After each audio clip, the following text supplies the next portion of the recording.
بسم اللہ الرحمن الرحیم۔ زیادہ اچھا ہونا بھی گناہ ہے، پتہ ہی نہیں چلتا لوگ قدر کر رہے ہیں یا استعمال۔ الفاظ تو بہت ہیں محبت کا بیان کرنے کے لیے، پر جو خاموشی نہیں سمجھ سکتے وہ الفاظ کیا سمجھیں گے۔ کبھی کبھی انسان نہ ٹوٹتا ہے نہ بکھرتا ہے، بس ہار جاتا ہے، کبھی خود سے، کبھی قسمت سے، تو کبھی اپنوں سے۔ اور خاموشی بھی ایک جواب ہے۔ رشتوں میں اتنا بھی کمپرومائز نہ کریں کہ اپنے یہ بھی بھول جائیں کہ آپ بھی انسان ہیں، اور سوچ سمجھ کر زندگی گزارو، کیونکہ جو آج مٹی کے اوپر کرو گے کل مٹی کے نیچے اس کا حساب بھی دینا پڑے گا۔ انسان انسان کو ڈس رہا ہے اور سانپ بیٹھا ہنس رہا ہے۔ قبر انسان کی زندگی کا وہ کمرہ ہے جہاں آپ کا کوئی رتبہ کام نہیں آئے گا، آپ کا کوئی وکیل نہیں ہوگا، آپ کے ساتھ کوئی بھی نہیں جائے گا، آپ کی دولت نہیں چلے گی، یہاں سے بھاگنے کا کوئی راستہ نہیں ہوگا، یہاں آپ کا چیخنا چلانا کوئی بھی نہیں سنے گا، یہاں آپ جھوٹ نہیں بول سکیں گے۔ اے اللہ ہمیں قبر کے عذاب سے بچا۔ بس اللہ سے یہی دعا ہے کہ اللہ تعالی ہمیں اس کمرے یعنی قبر کے عذاب سے بچائے، آمین۔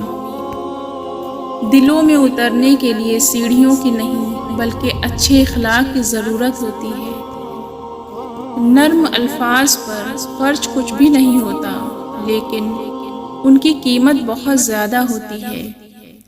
نصیحت وہ سچی بات ہے جسے ہم کبھی غور سے نہیں سنتے، اور غیبت وہ بدترین دھوکے ہیں جسے ہم پوری توجہ سے سنتے ہیں۔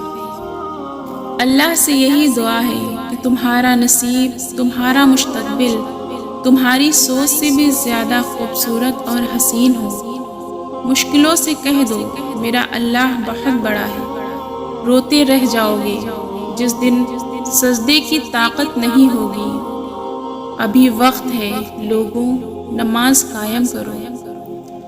اور اللہ تعالیٰ کی محبت تو دیکھیے کہ اللہ تعالیٰ فرماتا ہے کہ میری محبت تو دیکھو، جو فرشتے شام تمہارے گناہ میرے پاس لاتے ہیں، میں صبح انہی کے ہاتھوں تمہارا رزق بھیجتا ہوں۔ فجر اور تہجد وہ خاموش نمازیں ہیں، ان میں بہائے گئے آنسو کی پکار صرف اللہ دیکھتا اور سنتا ہے، تبھی تو ان میں مانگی گئی دعائیں اثر رکھتی ہیں، تبھی تو ان کو ادا کرنے کے بعد انسان کا دل سکون سے بھر جاتا ہے۔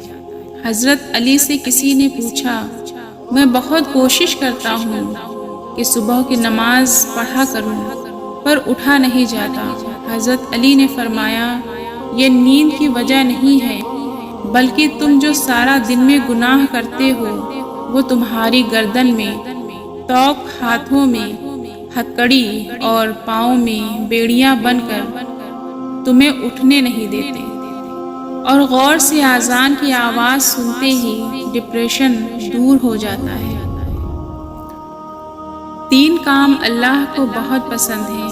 نمبر 1 ٹوٹے ہوئے دلوں کو جوڑنا، نمبر 2 دل نہ چاہتے ہوئے بھی معاف کر دینا، نمبر 3 کسی کے گناہوں پر پردہ ڈالنا۔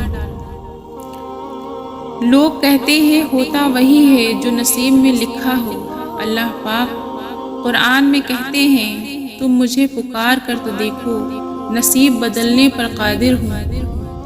قبولیت کا اشارہ، دعاؤں کا مسلسل تمہارے لبوں کی تسبیح بن جانا۔